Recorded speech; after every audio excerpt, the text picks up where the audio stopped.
Ladies and gentlemen, it's a bright sunshiny morning. This is my little elephant ear and purple heart garden, and behind here we got some sunflowers, and hopefully they'll be coming up before too long, and that should be beautiful to take, so some of our friends can come and take pictures. There's your sunshine this morning.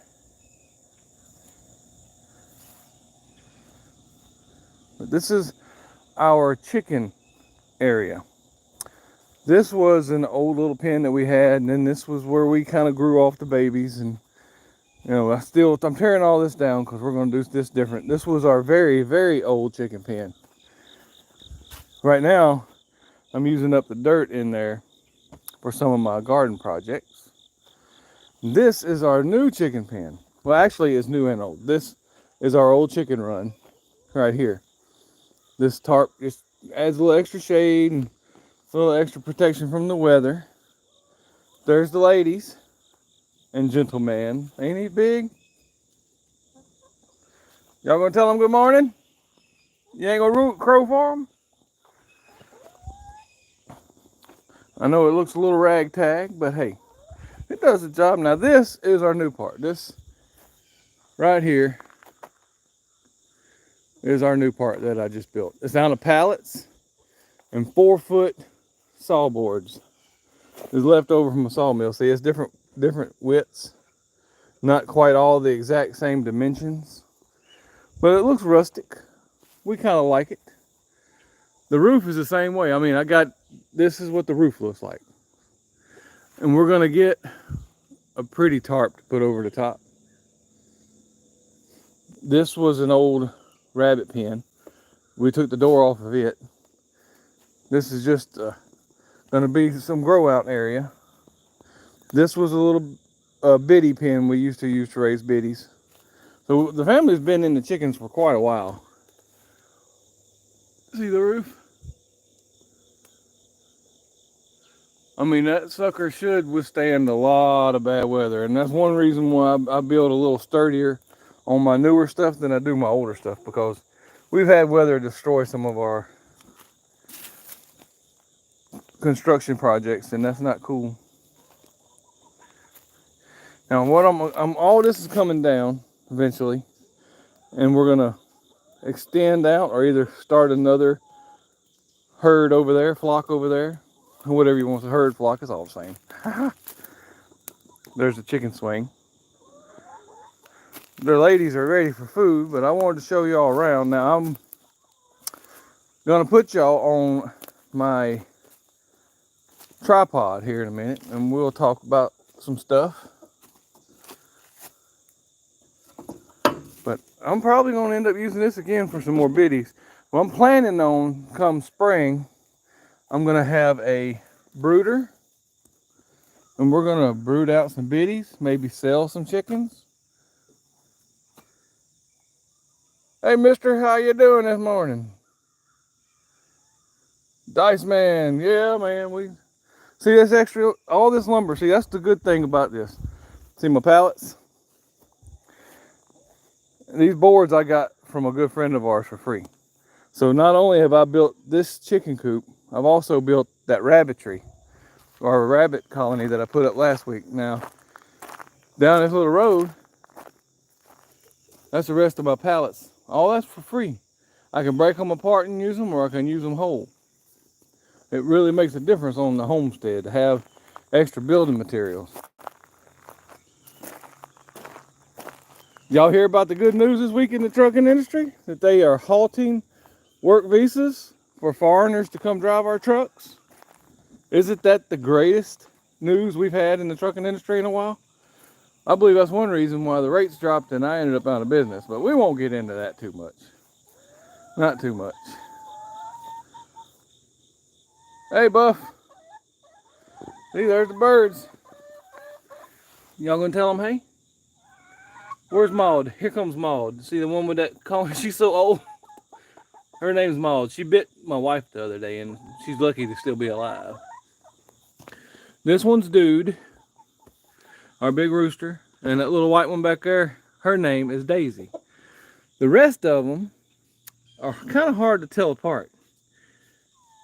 Their attitudes and their personalities are all pretty much the same. She's sticks out because watch her. Ow! She's always hungry. She's always pecking something, even if it's my finger. So I'm finna feed them here in a minute. Y'all like to see the inside before I put you on the... See my latch? My door handle?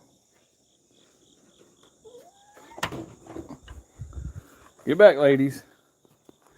Get back, ladies. See, from the inside, once I put a tarp over the top, I don't think we'll ever have a problem with it. Right now, I'm just kind of letting it wash. Hey, there's an egg this morning. Look at there. They've been egg eaters. Don't you pick what you going. Go. Go. I'm going to get that egg before Mama gets my tail for not getting it in time. Watch them. They'll probably go right to that door. Y'all get to help me get an egg this morning. Look at there. That is Daisy's little egg. Y'all can't eat this egg. We're going to get a new nest box.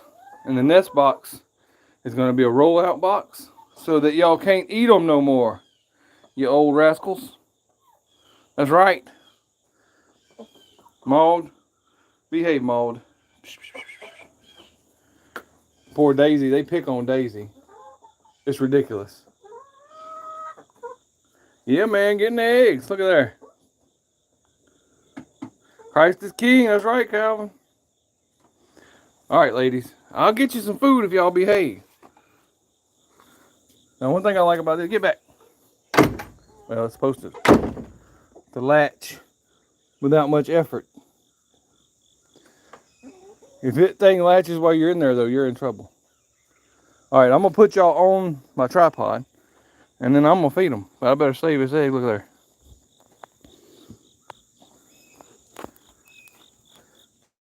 Oh, Mr. YouTube man, get your hand out of the way.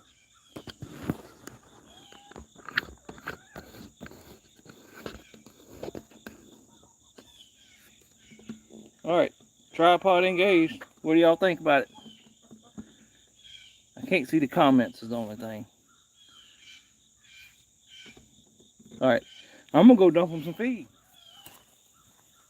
Come on, chicky.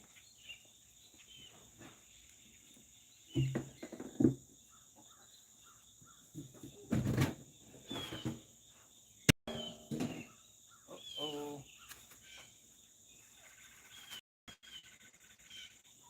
This has got ants in it.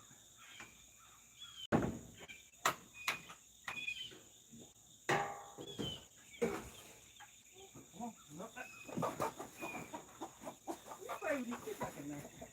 Are you crazy? She tried to get out. Crazy chicken. Daisy got her piece and ran off with it. Here's some more. You ain't gonna starve to death, bird.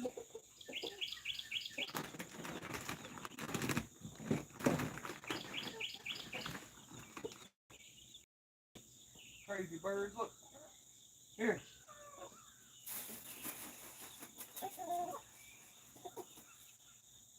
I'm gonna put some more up there so they can see you on the camera.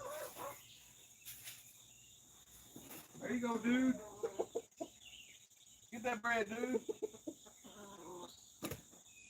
Man, y'all creating chaos this morning.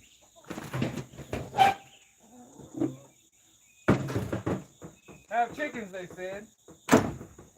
It'll be fun, they said.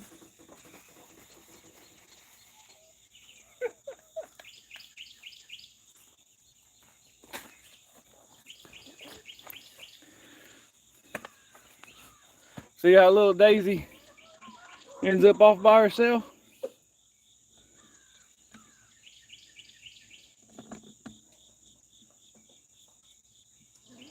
And then you got big dude over there. Oh.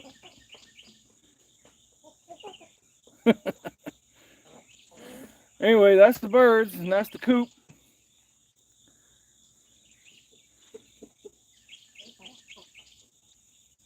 That is the chickens doing their thing. Well, you even got to see me get an egg this morning. That's all right. But I'm gonna sit back and drink some coffee. Matter of fact, I gotta go get my coffee. Set it down. I gotta get it.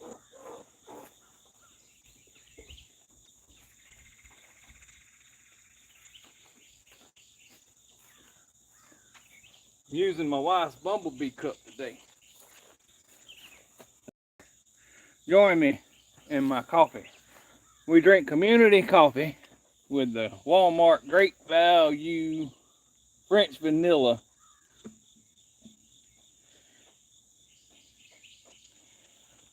It's pretty good though. I mean, it does the job for me.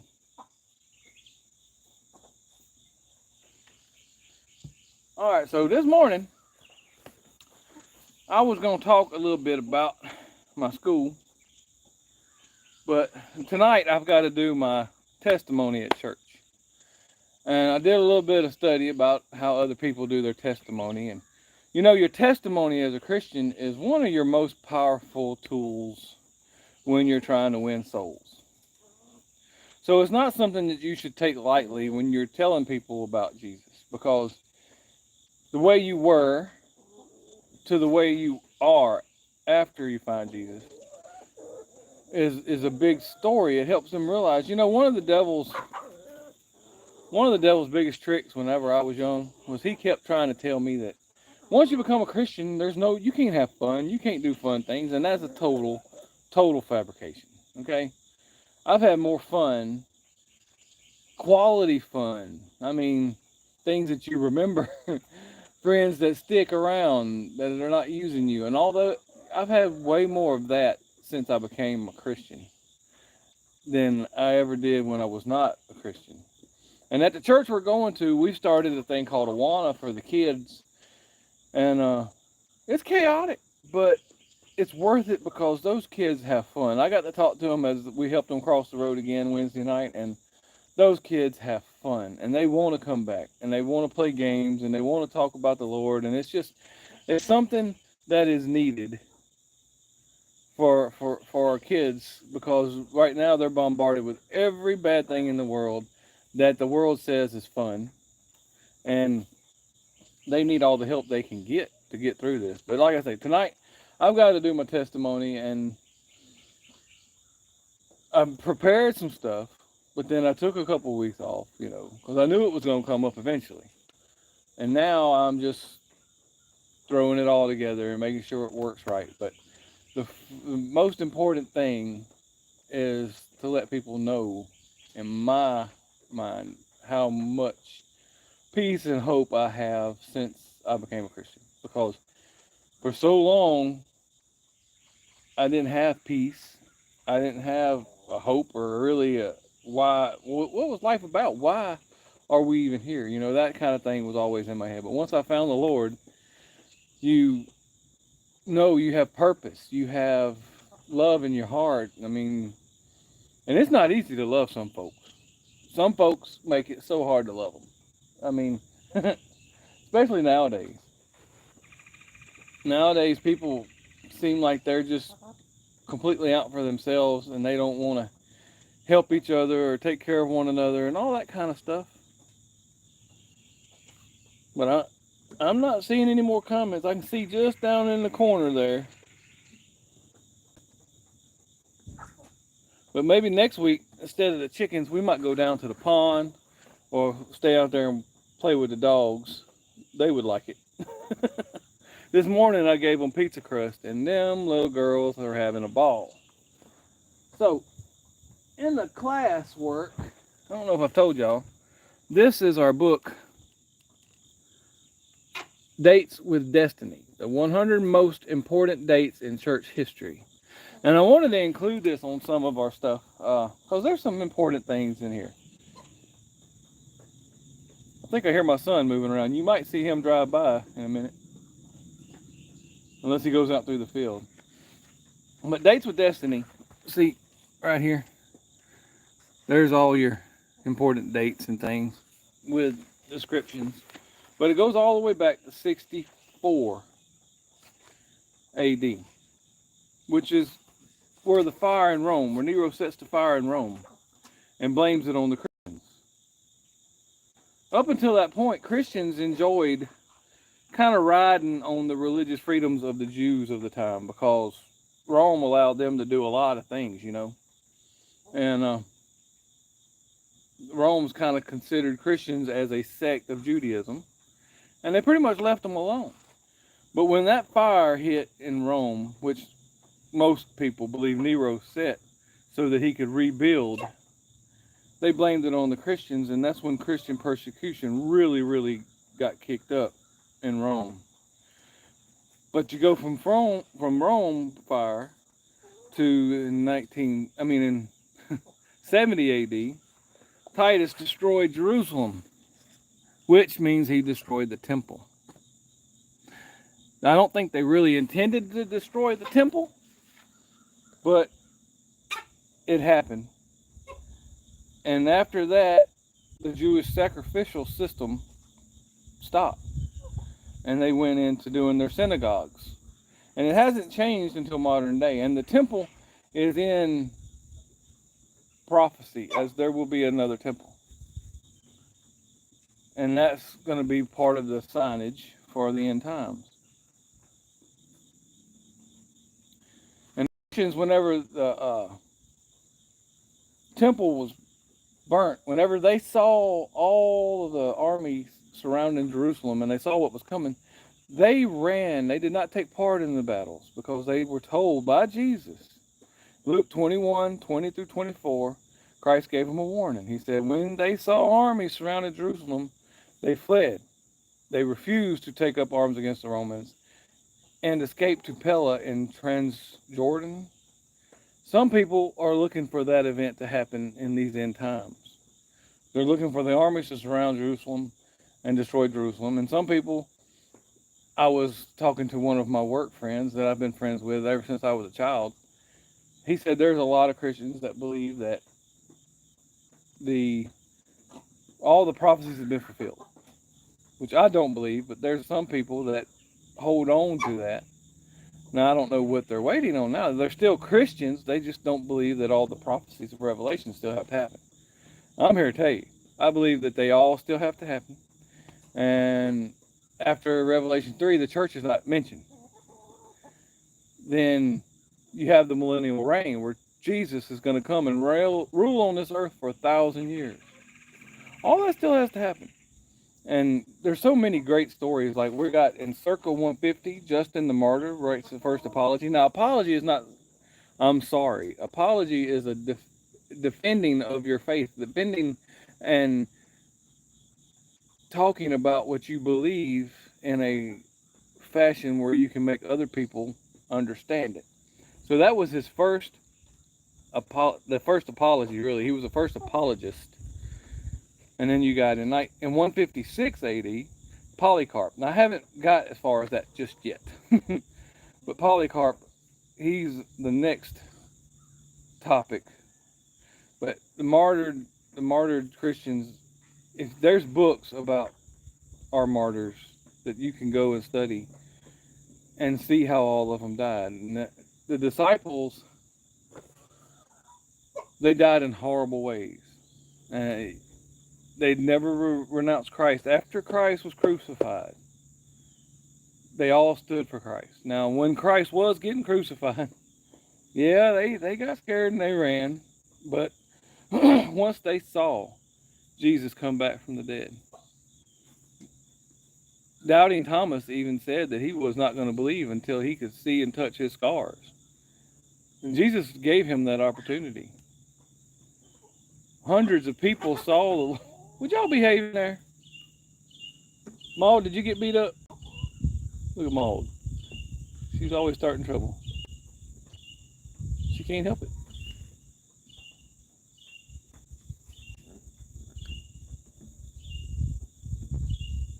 Zoom in on them a little bit. Maybe y'all can see them.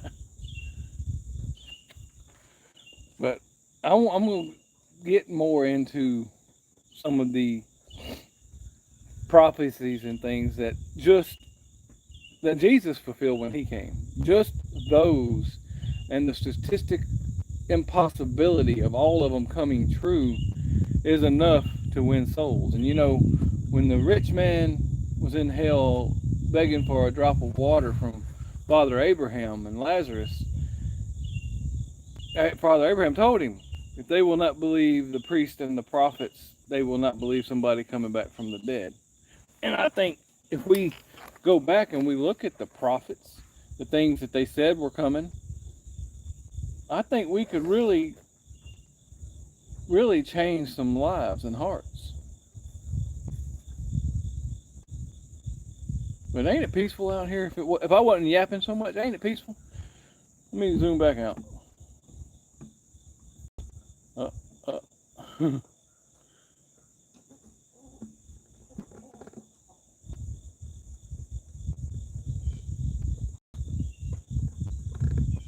See them trees? It's just a pretty morning. That's one reason why I come out to do this in the morning. I'm trying to keep some content on our channel and visit with y'all. So this is a peaceful, easy going life. And I've got my license, and I'm very tempted to go back on that truck over the road, but the Lord just is not allowing me to go back out there.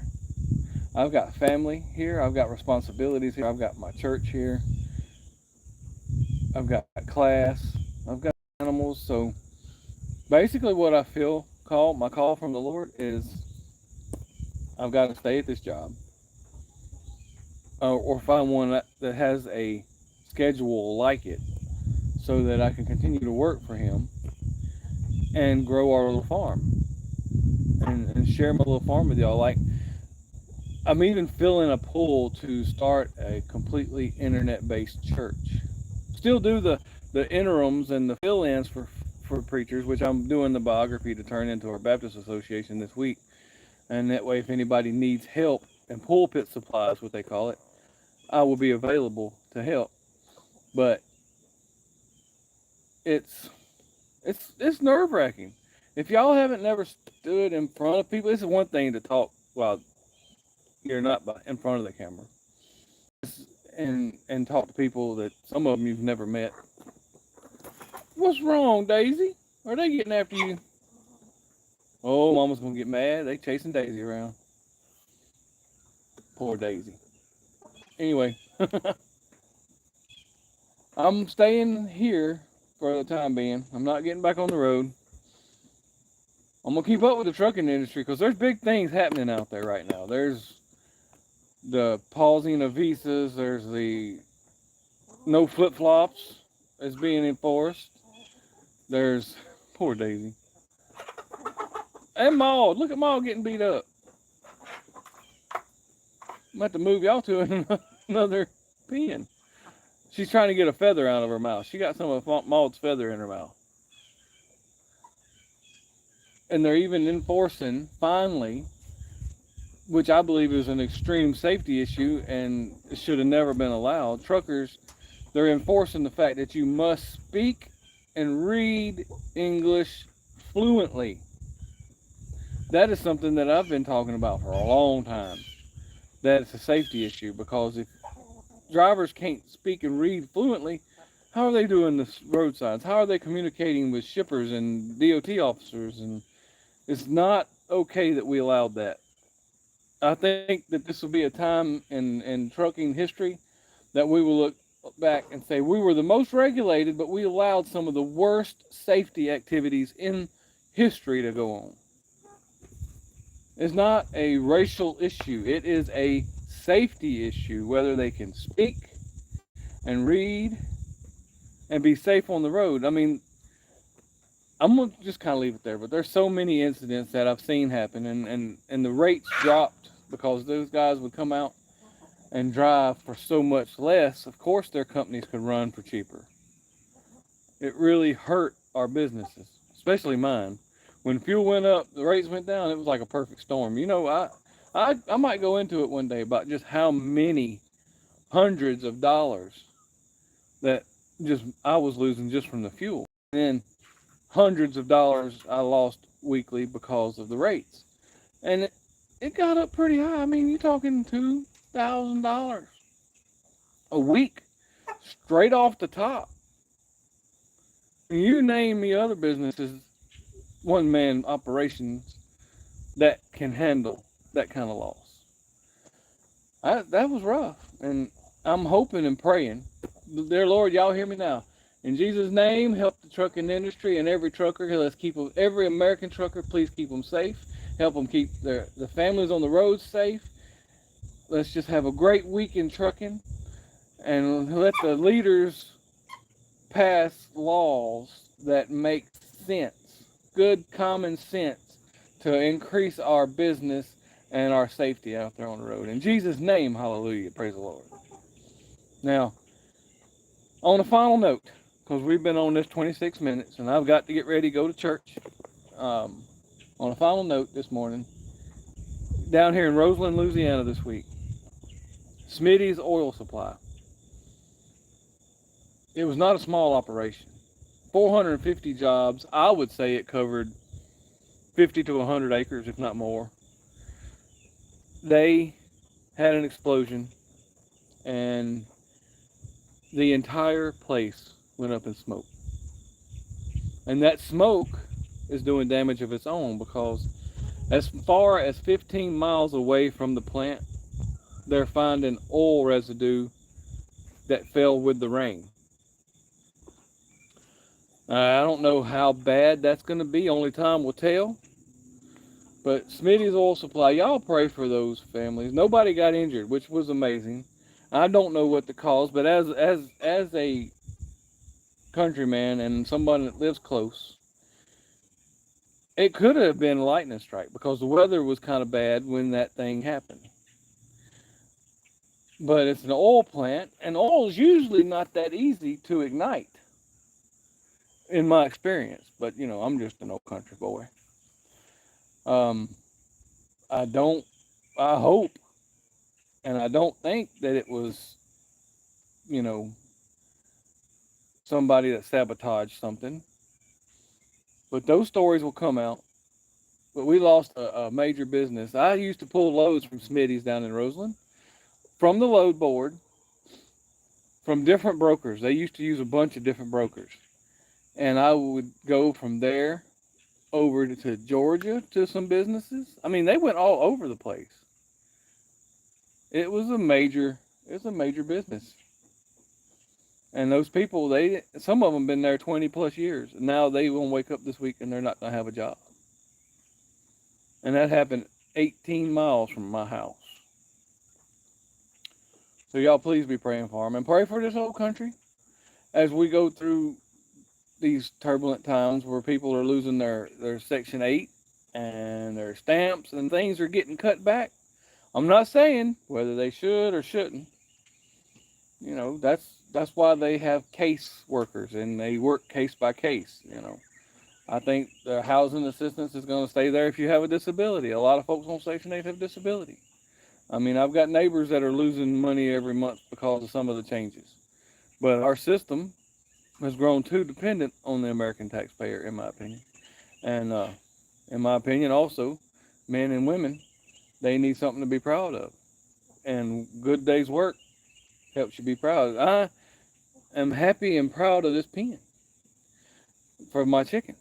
This is going to help my family with eggs because these are not going to be our only chickens. We're going to hatch off some chickens.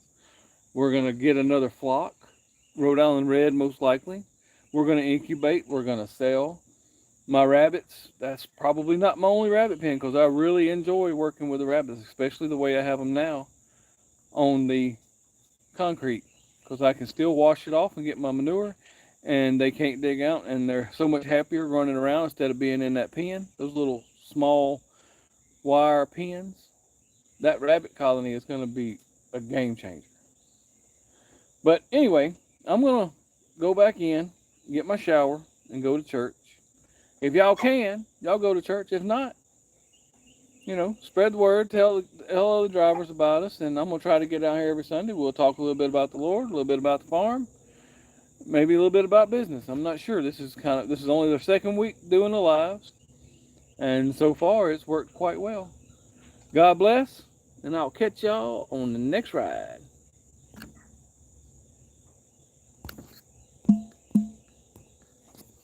Trying to figure it out.